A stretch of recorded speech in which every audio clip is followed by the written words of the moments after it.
Hello guys, welcome back to our channel. এটা হচ্ছে আমার প্রথম রান্নার ভিডিও, আর এই চ্যানেলে এটা প্রথমেই ফার্স্ট রান্নার ভিডিও। তো আজকে আমি প্রথমেই তোমাদের সাথে শেয়ার করছি মাটনের রেসিপি।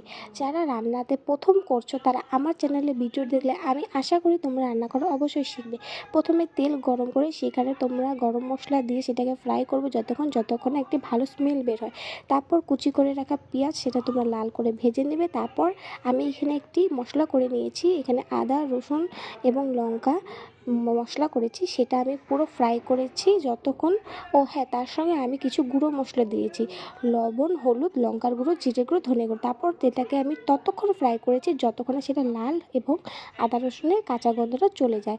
তারপর মাংসটা দিয়েছি। হ্যাঁ, মাংসটা থেকে যদি পাঁঠার মাংসতে আমরা সবাই জানি যে একটা কাঁচা গন্ধ করে, সেই কাঁচা গন্ধটা যাতে না করে তার জন্য তোমরা সেটাকে লবণ হলুদ দিয়ে আগে থেকে মেখে রাখবে।